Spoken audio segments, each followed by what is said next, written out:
All right, welcome back. This is program number 6 in our accelerated NLP training series.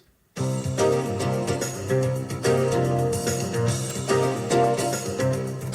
at this point in our training series, we're going to move into what we might call interventions. How do you actually work with someone and make a change inside of them and assist them in making the kind of changes they want to make? Now, submodalities, to my way of thinking, falls into a series of interventions which we might call quick fixes. It's not as detailed as timeline therapy. We don't actually have to get into taking a detailed personal history and really find out all of the basic stuff about the person. And we can do an intervention rather quickly and rather easily. Now, let me explain submodalities first. Submodalities are how we encode and give meaning to the modalities. Now, the modalities are visual, auditory, kinesthetic, olfactory, and gustatory, and auditory digital. And the submodalities are the subsets of those. So if you make a picture in your mind, for example, then that picture has a certain brightness, a certain color. It has a certain distance from you. It has a certain location. And that brightness, color, distance, and location are examples of submodalities. Submodalities are extremely powerful in the short term in terms of making changes and assisting us to change what happens inside of our brain. You want to find out how this works? Let's play for a moment. Let's just have some fun. And if it's convenient for you, why don't you just stop for a moment? Now, if you're driving a car, keep on driving. That's okay. But if you're sitting at home or listening to this in a place where you can just stop, why don't you just stop for a moment and remember a time when you were totally motivated? Why don't you go back to that time now? Just go back to that time when you were totally motivated and remember that time. Just go all the way back to the time when you were totally motivated. And why don't you step into your body and notice that you can actually feel the feelings of being totally motivated? Just go right back to that time now and notice the time when you were totally motivated. Remember the time when you were totally motivated. Float right down into your body, see what you saw, hear what you heard, and feel the feelings of being totally motivated. Got it? Good. Good. Now, what I'd like you to do is to notice the feeling of being totally motivated. Notice the feelings that you've got. And when you're ready, what I'd like you to do is, just for fun now, because we'll bring the picture back in just a moment, what I'd like you to do is I'd like you to take and zoom the picture out from you. Zoom it out and push it away from you. And as you do, make it smaller and darker. Just take the picture, zoom it right out, and make it smaller and darker. In fact, push it all the way across the room and shrink it down so that it becomes the size of a postage stamp, and it's small and dark in the other corner of the room. Notice if you had more feelings now, when the picture's all the way across the room, or notice if you have more feelings when you were in the picture, looking through your own eyes and remembering that time when you were totally motivated. If you're like most people, you probably would have more feelings when you're inside the picture, looking through your own eyes. Now, we've used a few of the submodalities, and we'll see what they are in just a moment. But notice that the difference in the picture of motivation when it's across the room and the size of a postage stamp versus when you're in it, notice that it has a much different meaning to you. Notice that the feeling of motivation is present when you're inside it, and notice that it's not present when it's across the room and small and dark. Now, since I said we'd bring it back, just take it and have it come at you at 100 miles an hour, whoop, and step right into it, and there you are, looking through your own eyes again, and notice that you've got your motivation back. Do you? Well, if you're like most people, you probably do. Noticing that the difference between the submodalities is what makes a difference as to the meaning of that picture. Notice that the motivation picture didn't mean motivation to us when it was across the room. What a great idea. So that means actually that we can, if we get over-motivated, we're at work and we go, whoa, I'm too fired up, then we can take it and we can calm ourselves down. We can simply push the picture of motivation away from us.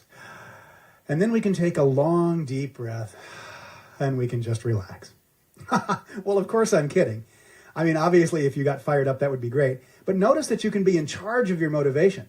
You can be in charge of when you're motivated or in charge of when you're not motivated. In addition, submodalities allow us to be in charge of most of our internal representations. Like, what are we doing with them? So let's find out everything we need to know about submodalities and how do we make them work.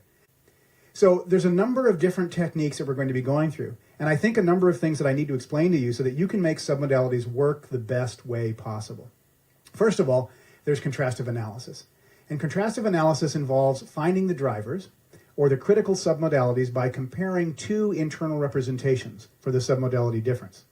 For example, you might compare ice cream and yogurt. They're both sort of similar kinds of things, but you might, if you loved ice cream and hated yogurt, for example, then if you compared the difference, you could notice the difference between those two sets of internal representations.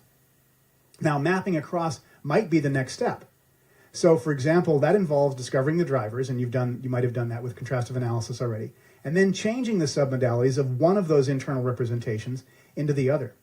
So, for example, if you loved ice cream and hated yogurt, and you wanted to like ice cream less, what you would do is you'd elicit the submodalities of ice cream and then yogurt, and then you would change the submodalities of ice cream, of the picture of ice cream, into those of yogurt, and theoretically you would like yogurt less. So mapping across involves the changing of one set of drivers into another set of drivers, which essentially changes the internal representation and the meaning of the internal representation that you're working with. The next technique is a swish pattern, and that involves replacing actually one internal representation or a picture with another. This directionalizes the series of internal representations so the desired state is more common than the present state would be, and we'll talk about how do you work with swish patterns. There are also some other dissociative techniques which involve shifting viewpoint and viewing a specific internal representation from another position or another location.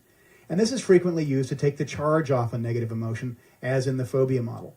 And also, this is what happens during timeline therapy in a number of different cases. And then, number 5, perceptual positions.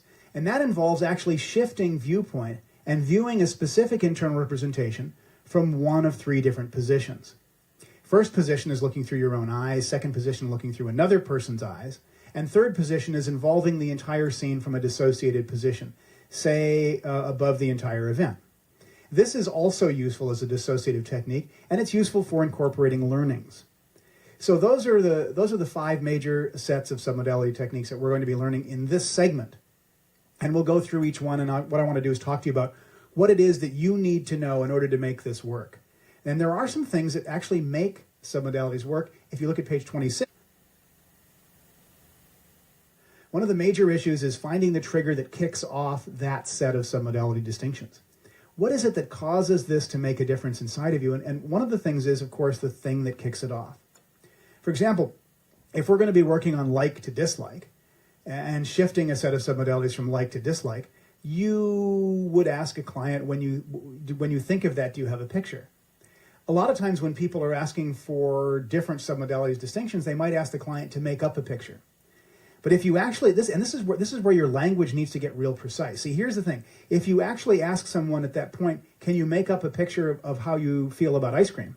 Or can you create a picture of how you feel about ice cream? You're not going to get the way they feel about ice cream as a submodality distinction, because the word create or the word make up is not as accurate as when you think of that, do you have a picture? So in submodalities, we also need to begin to look at our language. As we're moving into this section of submodalities, we need to pay attention to how we ask people to do things. And a lot of times, if we're asking people to do things in a way which is counterproductive to what we want, we'll probably produce results which are inconsistent with what we'd like to produce. So it's time for you, as you begin to ask a client certain questions, to get real precise with your language. Now, in a swish pattern, we're going to ask the client a minor state or a minor behavior. So, for example, something that bothers you. Let's say the boss looks at you funny and so you feel bad. You would say to the client, how do you know it's time to feel bad? And in each one of these cases, what that's going to do is it's going to pick up the trigger or the thing that kicks off that internal representation acting the way it does inside of you. Now, as we move into submodalities, I think probably the first thing we need to take a look at is the submodalities checklist. So even before we get to page 27, let's jump over to page 29 and take a look and see what's there. So if you look at page 29, what we've got is we have not an exhaustive list, certainly, but a pretty good start. A list of the major submodalities and probably the major ones that you'll be working with as we go through this training. Let's see what they are. If you think of a certain picture that you've got, a certain visual picture that you've got, I think you might ask yourself, is it in black and white or color? How far is it from you? Is it near or far? And certainly in the context of it being near or far, it could be way out there. It could be 20, 30 feet, 100 yards, a mile away. Or it could be very close, like inches. Is it bright or dim? How bright is it? How dim is it? And what's the location? Now, location means around the center line. Is it up or down, or is it left or right of the center of the picture? How big is the picture? And interestingly enough, a picture could be very close and very large, but it also could be farther away and larger. And so as you zoom a picture out, you could even make it bigger. And so the size of the picture would have something to do with the meaning of the internal representation. Associated and dissociated, and I think we probably ought to explain what that means right here. The word associated means you're looking through your own eyes.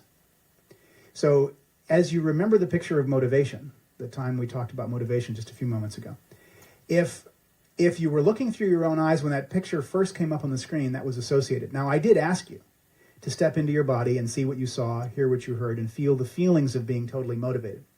When I asked you to do that, what that should have done is it should have associated you, essentially. Now, dissociated means you see your body in the picture. When you talk to a client, you're probably going to need to explain to the client what that means. And I would suggest that you want to be very precise at this point.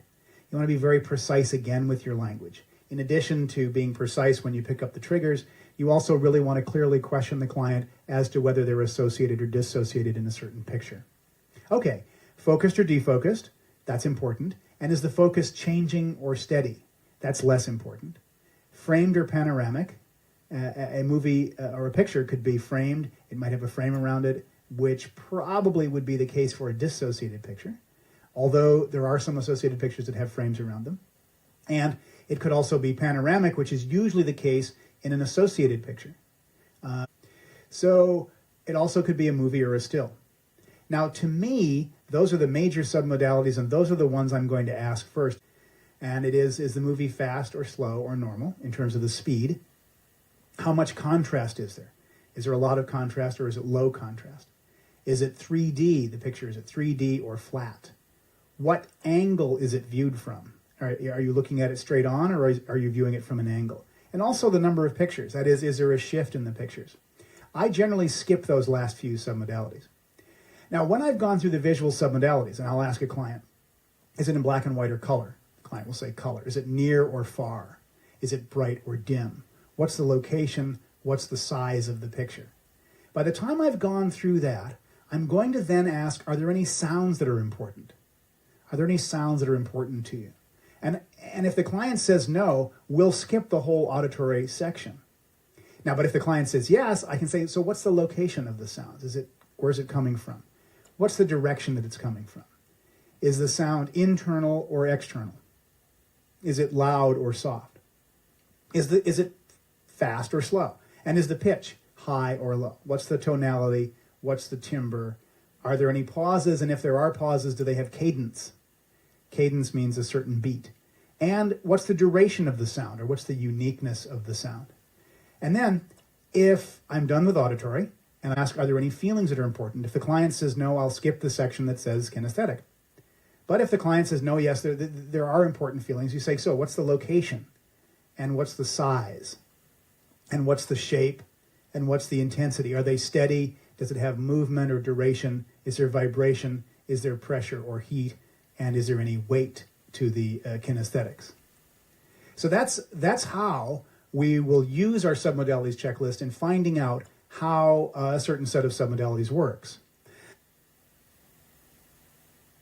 Now, I think at this point it's really important for you to hear a submodalities elicitation. So I've actually asked Lori to assist me, and I'm going to ask Lori to come up with a picture. I'll do this as though it were a real submodalities elicitation. And so, Lori, thanks for joining me today. Thank you. And I wonder if you can remember a time when you were totally motivated. Yes. Can you remember a specific time? Yes. And as you go back to that time now, what I'd like you to do is to float down into your body and see what you saw, hear what you heard, and feel the feelings of being totally motivated. Okay. Good. Now, as you remember this picture of motivation, is it in black and white or color? Color. Is it near or far? Near. Is it bright or dim? Bright. What's the location? Is it like in the center of the screen? Center of the screen. How big is the picture? Life size. Uh-huh. And is it associated or dissociated? Associated. Is it focused or defocused? Focused. Is the focus changing at all? Yes. So it changes focus. Yes. Is it framed or panoramic? Panoramic. And is it a movie or still? Movie. Are there any sounds that are important? Quiet, watery sounds. Oh, that's nice. What's the location? Close.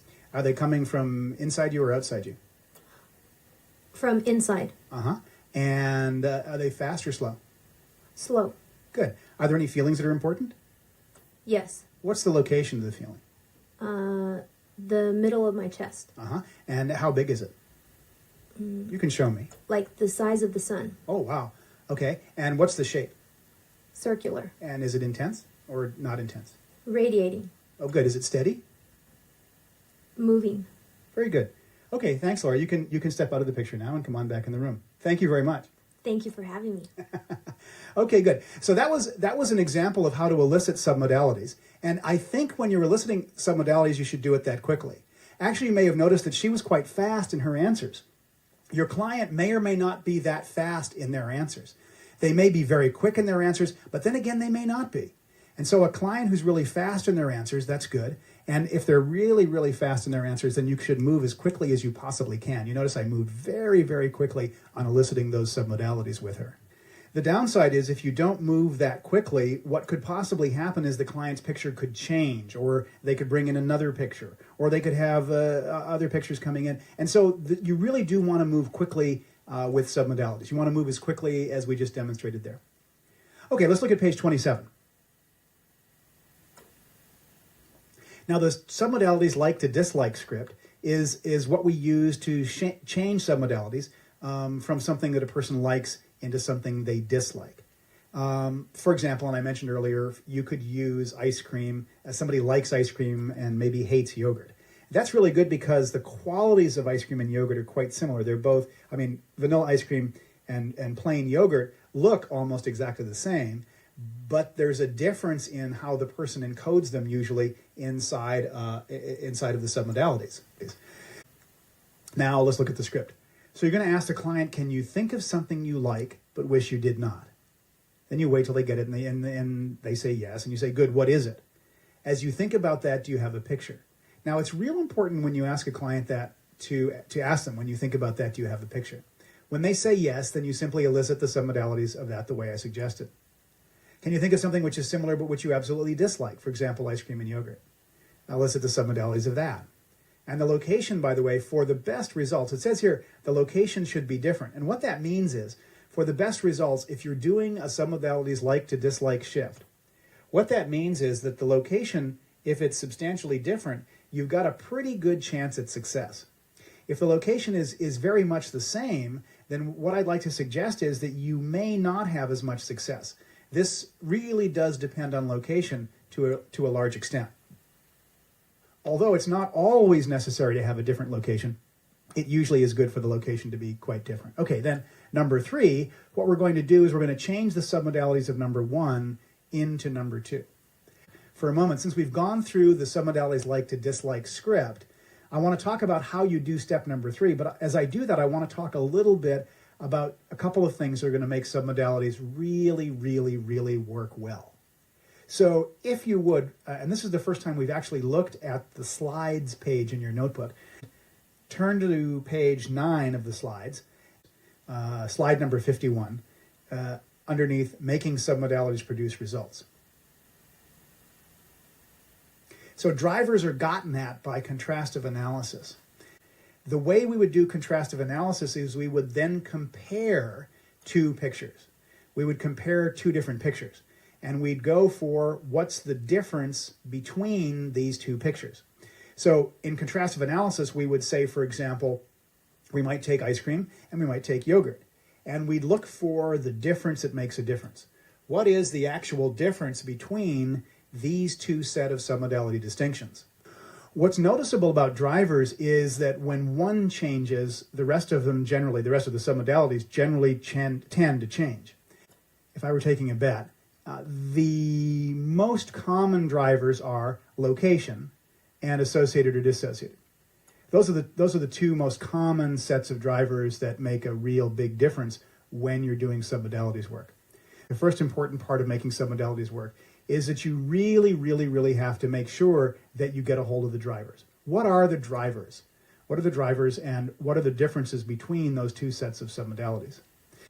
The next thing that really makes submodalities work is the elicitation of universals. When you work with someone in shifting their experience, how are we going to shift that experience? In what manner or in what direction are we going to shift that experience? Now, here's something that's really interesting. If you take and hook up a set of submodality distinctions to a set of submodalities that are sort of blah or nothing submodalities, what you'll get is you'll get a sort of a blah or a nothing result. You can imagine that, right? So if you hook it up to a really powerful set of submodalities, which is a universal experience for that person, then what's going to happen is your results will be far better. In other words, you want to hook up the final result, you want to hook it up to something that really has some juice, something that's got some push. Now, a universal experience is generally a generalized experience for the person, which means it has a lot of meanings. And the truth is that it will evoke a universal experience for them, probably even if they've never had one. For example, Erickson used to use the notion of learning how to read. And he used to say, now, when you were a child and you learned how to read, how did you tell the difference between a P and a Q, or a B and a D, and all of those different letters? And yet soon you were reading whole words, and soon you were reading whole sentences, and then whole paragraphs, and then entire books. And so what it does is it causes a person to go back and remember something, which they may even remember if they've never had the memory consciously. Now, here are some universal experiences which for most people are really powerful. A belief which for you is no longer true. We use that, by the way, on page 28 in the Submodalities belief change script. But the belief which is no longer true is something which most everyone has. I mean, do you have a belief that you had in the past about yourself, which when you had it, it was true, but now it's no longer true? Like, for example, some people used to smoke. And if you were a smoker, when you were smoking, you probably believed, if somebody said, are you a smoker? You'd go, yes, I'm a smoker. And if they said, do you believe you're a smoker? You'd go, yes, I believe I'm a smoker. Now, the question is, if you used to smoke, where is the belief today of, I am a smoker? That belief, which is no longer true, is a really powerful set of submodalities for most people.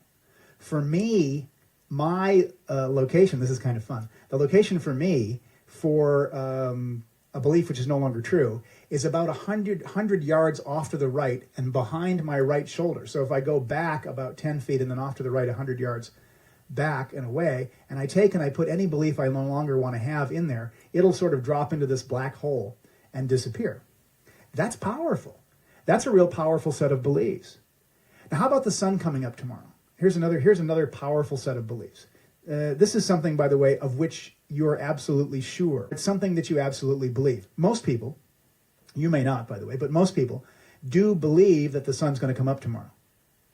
Now, the question, of course, you want to ask is, how do you know that? And when you think of that, do you have a picture? Now, that's a real powerful set of submodalities. It's something which you believe is absolutely true. It's absolutely certain. It's something which has a certain amount of certainty that goes with it.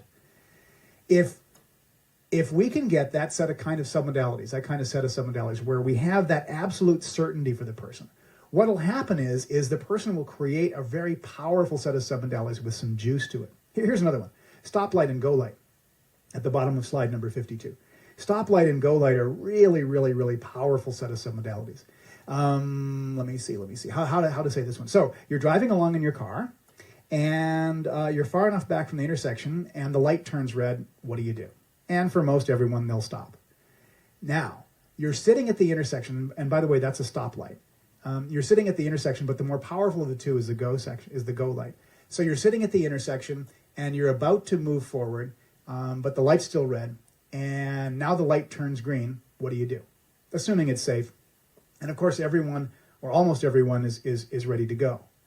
Now, if you can put a set of submodalities into the submodalities of that go light, it's extremely powerful.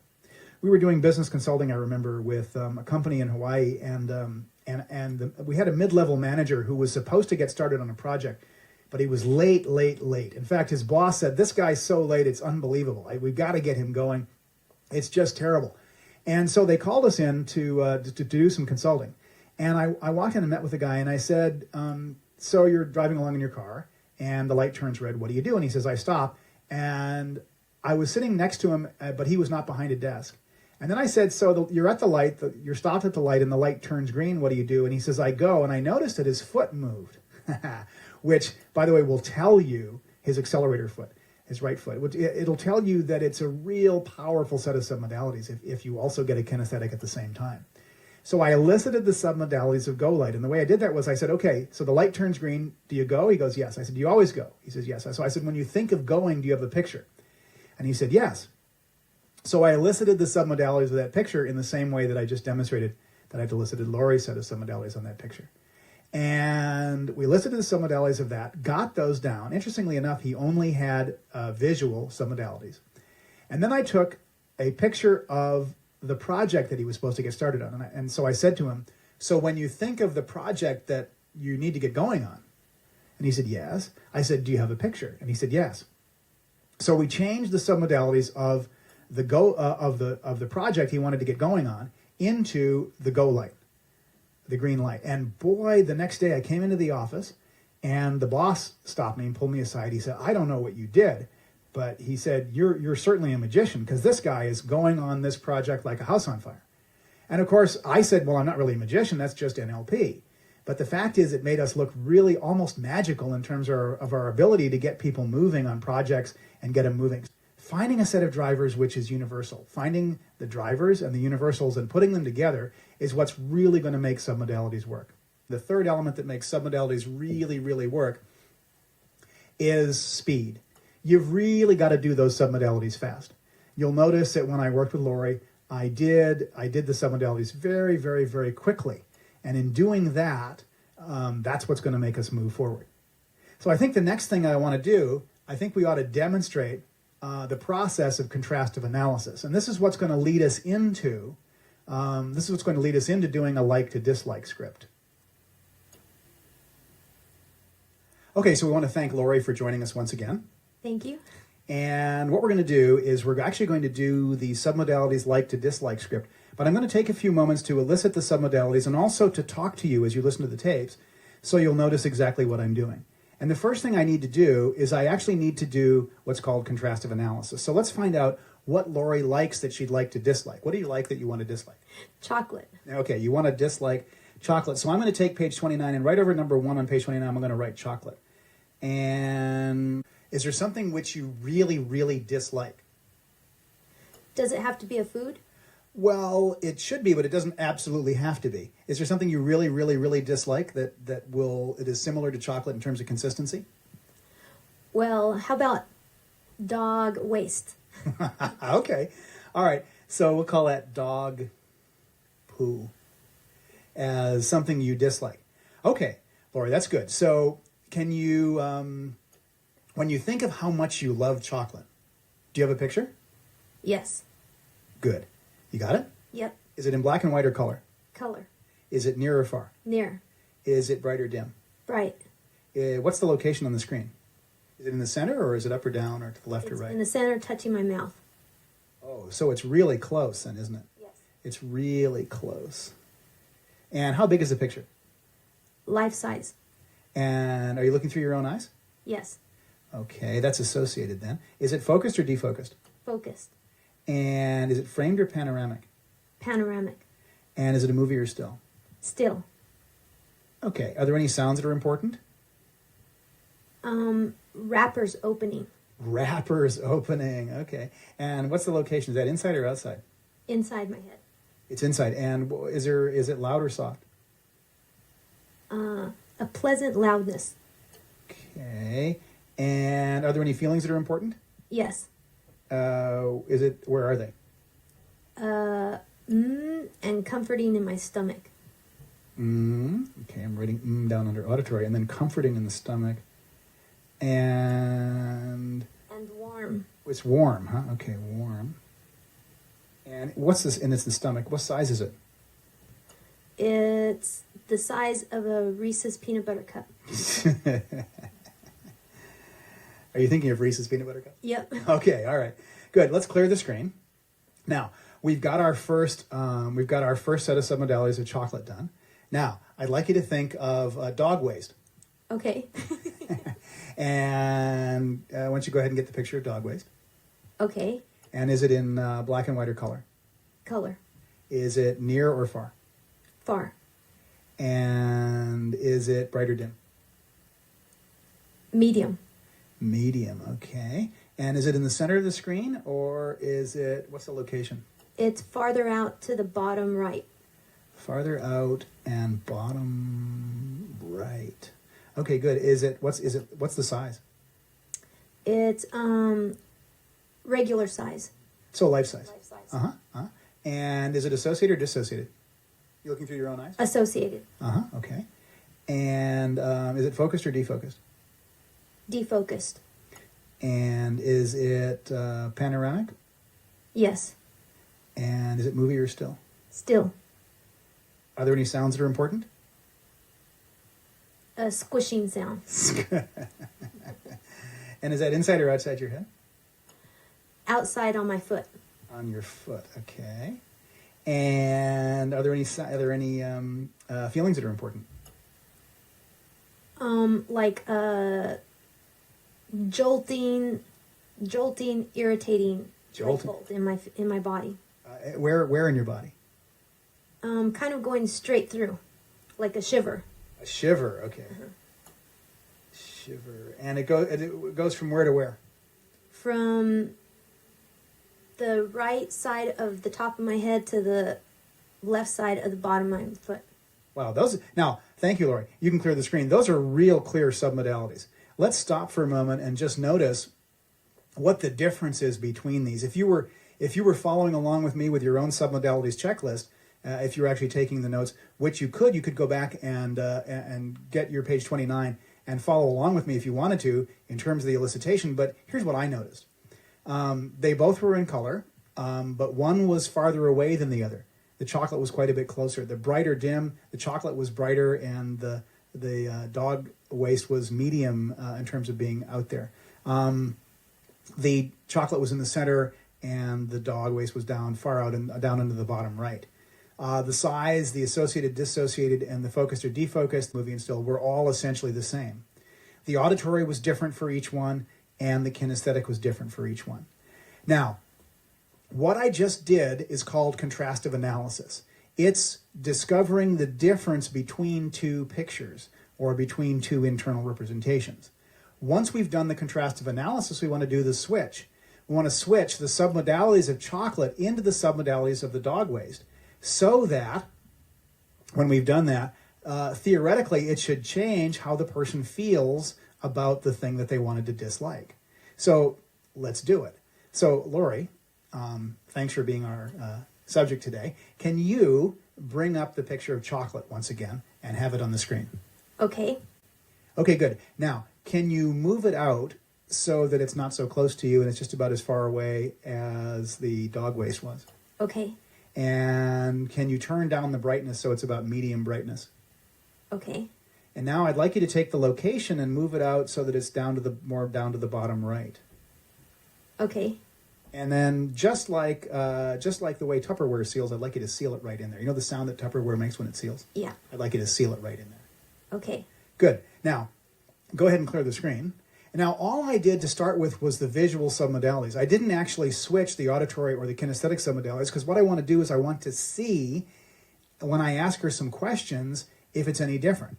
Because my thinking here would be that probably the drivers, since there was so much difference between the chocolate and the dog poo, my feeling is that the drivers will have been contained in the first set of visual submodalities. So let's ask Lori. Lori, how do you feel about chocolate at the moment?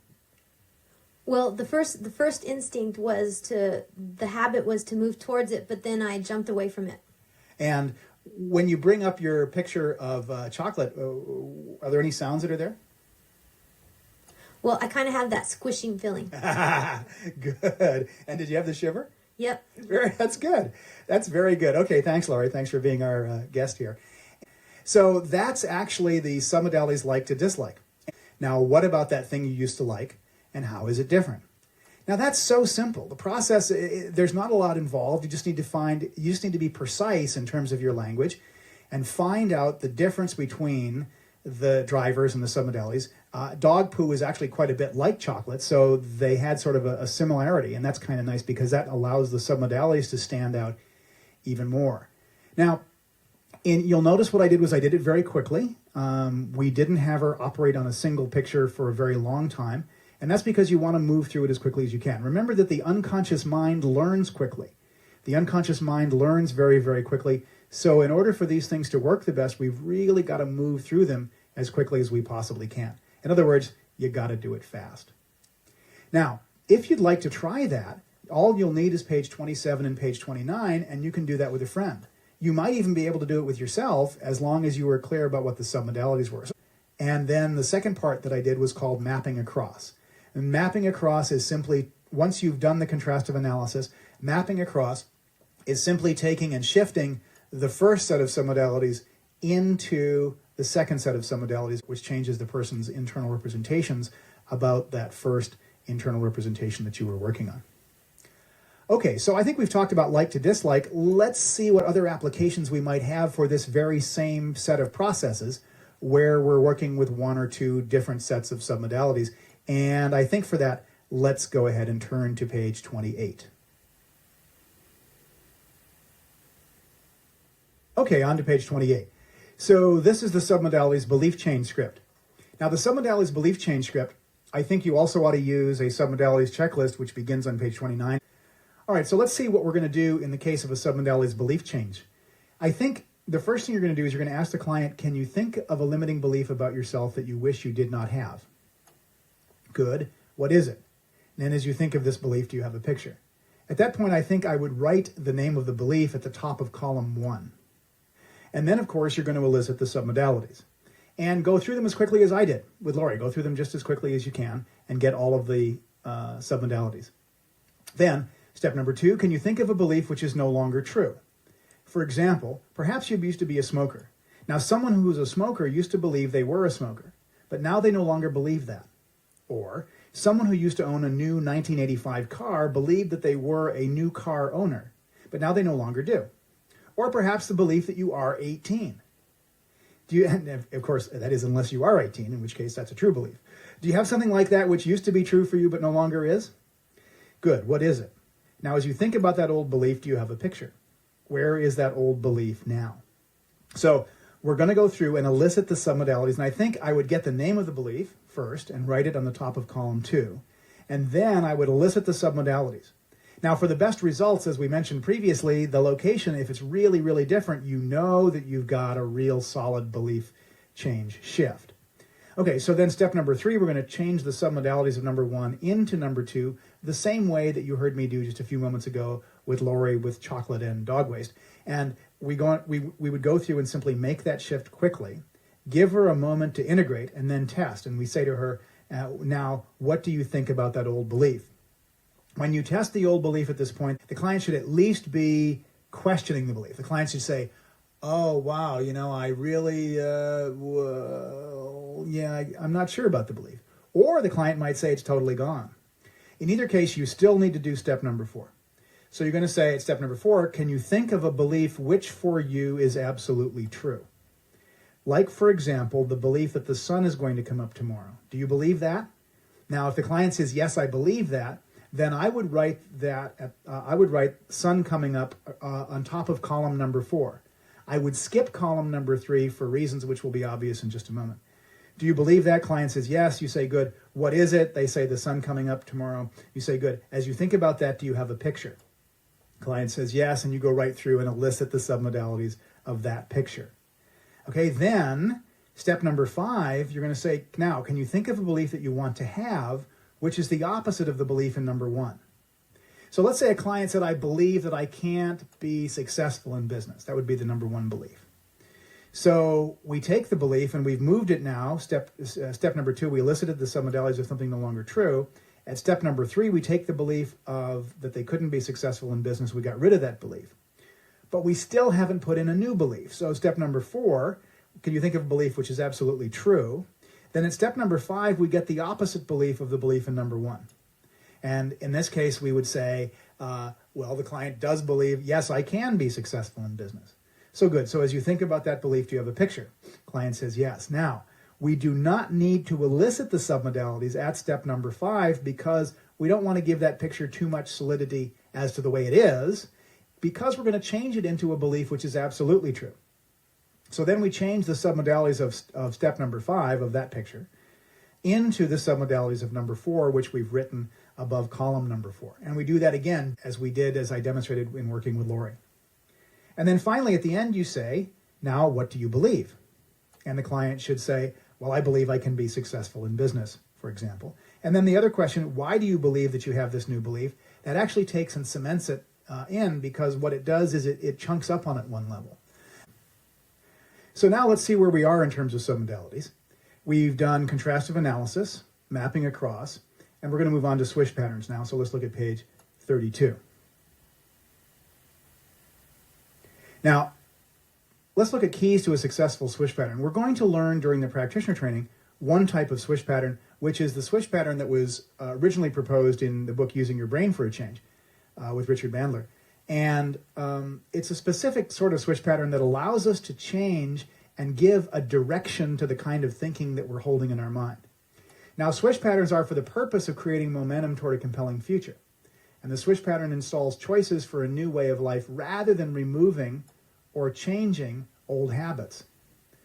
So the thing to do is to get a picture that represents the old habit and get a picture of the type of person you'd like to be. Now, we could change the visual intensity of the desired state to make it more real or for the most positive kinesthetic. Then we have the client step back into the old picture, the step number 4. And then step number 5, insert in the lower left-hand corner a small dark picture of the desired state. Simultaneously have a picture of the current state, shrink rapidly and recede to a distant point while the dark picture explodes into full view, which can be accompanied either by an internal or external swish, but the swish sound is not necessarily important, although a lot of people in NLP have elevated the swish sound to a new art form. But the fact is, it simply tells the client how quickly to do the process. And then you repeat number 6. It says here a minimum of 5 times, but really you want to repeat the pattern until the client can't get the picture back. Here are some things to keep in mind. You want the client fully associated in the old pattern. You do want the client to have a detailed sensory-specific representation of the desired state. You do want the client associated in the final picture, and you want the client associated in the final direction. Swish patterns are very, very powerful. They're really a marvelous technique to use. In fact, I got to be honest with you, I've used swish patterns a lot with clients, and I even used one swish pattern with a client for a phobia. And I was experimenting around, and the client was really phobic, and I said to her, "Are you ready to go?" And she said, "Yes." So swish patterns are extremely powerful. Here's the good thing about swish patterns. They don't take a lot of detailed personal history. You don't have to really get in depth with the client. The downside is they may not last as long as doing timeline therapy. But the fact is you can get in and get out and get the job done very quickly.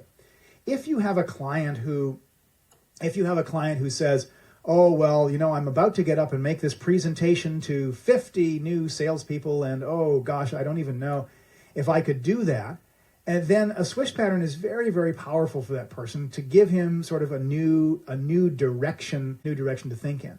If you have somebody who says, "Well, I can't make phone calls. I'm just not making phone calls."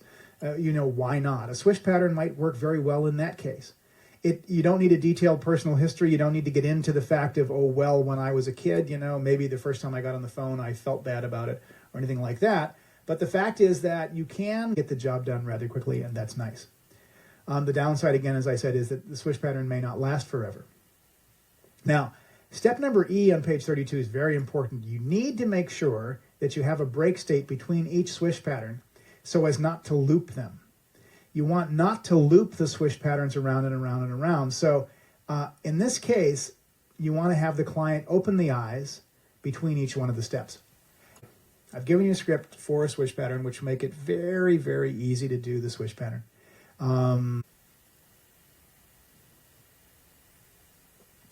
Okay, so you're going to elicit the present state or behavior, and you say to the client, "How do you know it's time to feel bad," for example.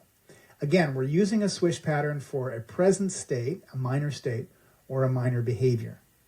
So one of my fun ones is, how do you know it's time to feel bad when the boss looks at you?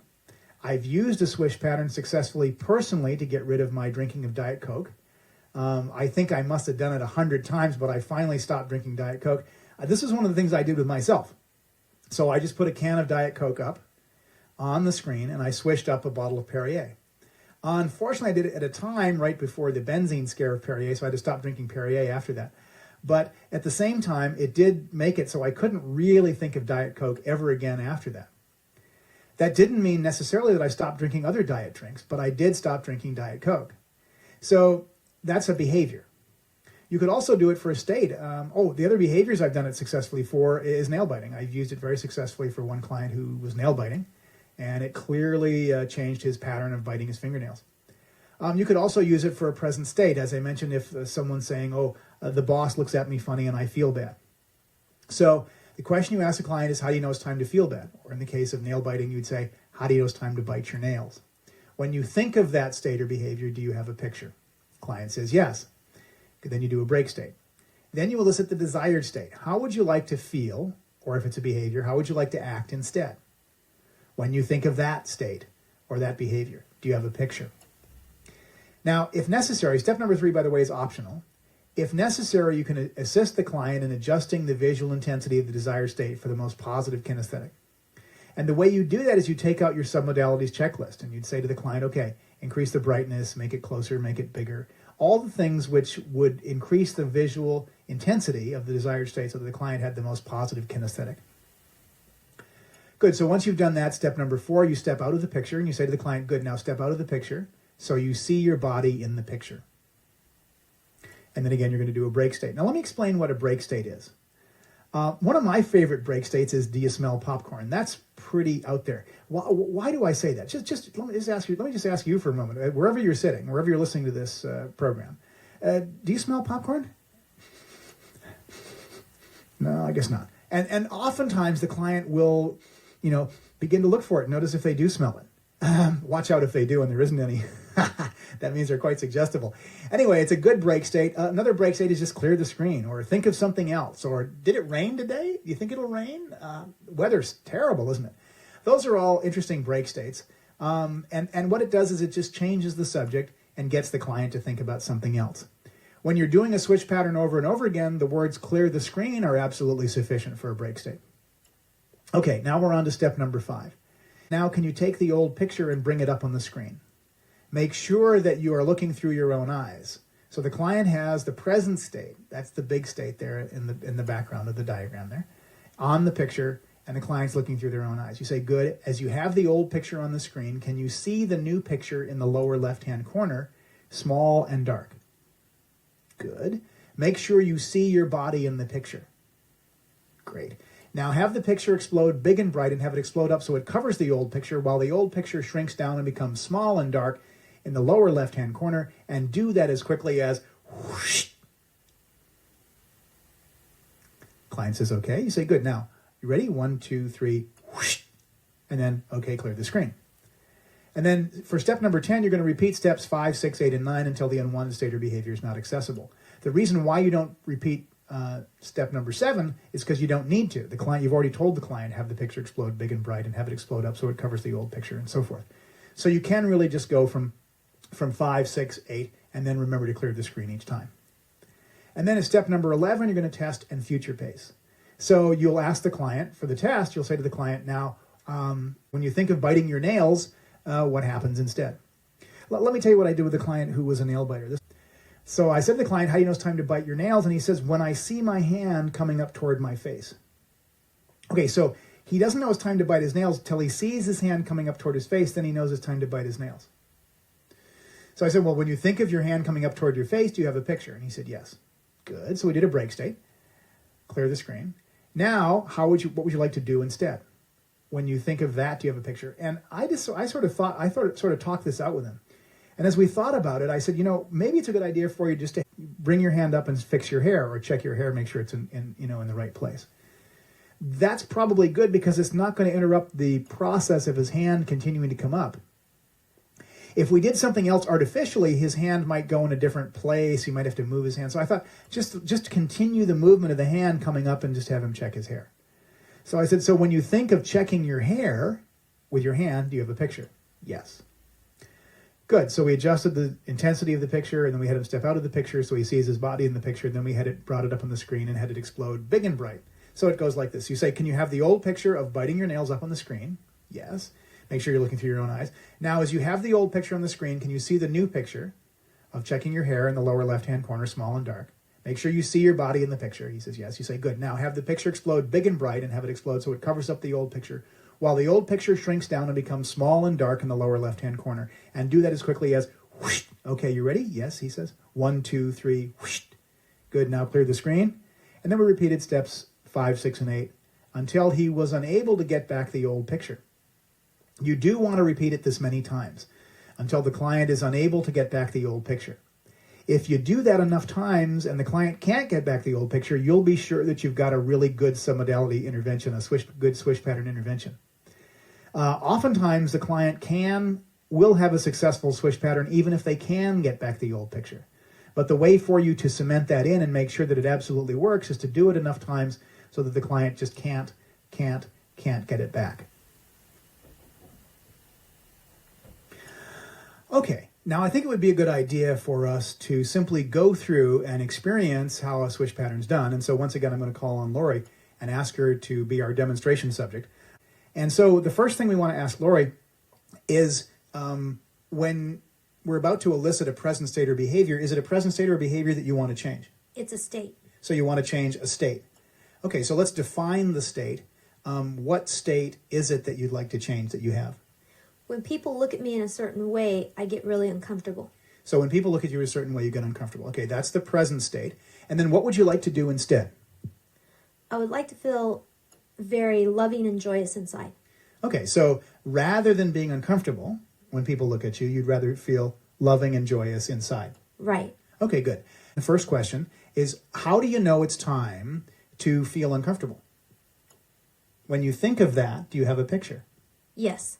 So someone's looking at you and you feel uncomfortable, right? Right. I get a picture right away. Good, okay. So let's leave that picture. Let's put it aside, and I'd like you to clear the screen there. Okay. Good. Now, what would you like to do instead when you want to feel loving and joyous inside? So when you think of that feeling loving and joyous inside, do you have a picture? Yes, I do. Good. Now, as you look at that picture, can you step right into that picture? Because I'd like to adjust it to make it the most intense that we possibly can. Okay. So step right into that picture looking through your own eyes. And let's go down our submodalities checklist and pick a few of these just to see if we can make it more intense for her. So can you move it in a little closer? Yes. Does that make it more positive feeling for you? Yes, it does.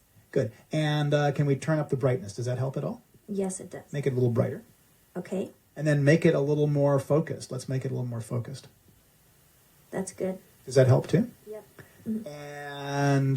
And if we actually, by changing the location, by moving it up a little bit, will that make it even better? Well, I like it more in towards my body and pulsating. That helps a lot. Great. So move it in towards your body and make it a little more pulsating. Okay. Okay? Okay. Good. Now what I'd like you to do is I'd like you to step out of the picture so you see your body in the picture. Okay. Great. Now, let's take that picture and shrink it down so it becomes small and dark in the lower left-hand corner. Okay. Now let's take the old picture and bring it up on the screen and make sure you're looking through your own eyes. Okay. And so let's have the new picture in front of you and make sure you see your body in the small dark picture in the lower left-hand corner. Okay. Good. Now in just a moment, I'm going to have the picture explode big and bright and have it explode up so that it covers up the old picture while the old picture shrinks down and becomes small and dark in the lower left-hand corner. And when you do it, not yet, but when you do, I want you to do as quickly as whoosh. Okay, you ready? Ready. Okay, here we go. 1, 2, 3, whoosh. Okay, now clear the screen. Okay. Now let's bring the old picture back and have the new picture in front. Mm-hmm. And tell me when you're ready. Okay. And then have it explode big and bright. Here we go. 1, 2, 3, whoosh. Okay, clear the screen. All right. Let's have the old picture in back, new picture in front. Okay, ready. And here we go. 1, 2, 3. Whoosh. And then go ahead and clear the screen. Now, as we do this more and more, it may be harder and harder for you to get the old picture back. Right. Actually, they're kind of like mixed into each other right now. Good. So let's do it one more time. Let's have the old picture in front. Let's have the old picture behind, new picture in front. Okay, ready? Okay, here we go. 1, 2, 3. Whoosh.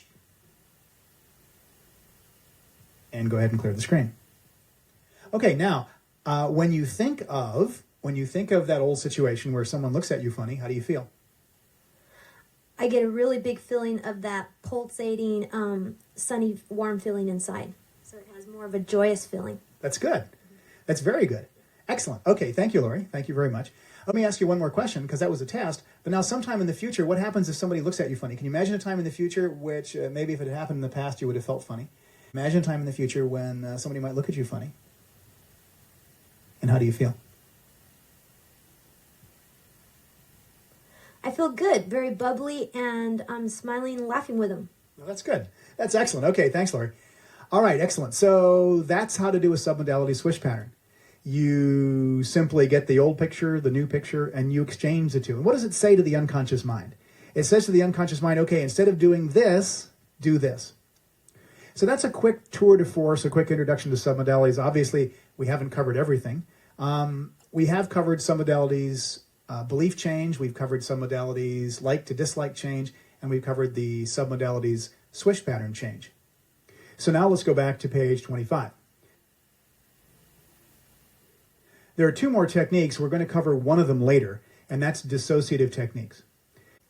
Before we finish submodalities, let's stop for a moment and talk about perceptual positions.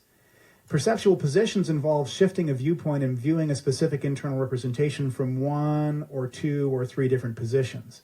And that involves simply looking at a picture, looking at an event from a different position, from a different place, and from a different point of view. For example, I wonder if you can remember a time, and let's do this together. Can you remember a time when you were actually quite motivated? And I'd like you to remember a time when there was other people present. Maybe there were other people present. Now notice that you have the most feeling by looking through your own eyes. So as you remember this time when you were totally motivated, float down into your body, looking through your own eyes, see what you saw, or hear what you heard, and feel the feelings of being totally motivated in what's called first position. First position. Looking through your own eyes. Now, as you're looking through your own eyes, notice that you can actually feel pretty strongly the feelings of motivation.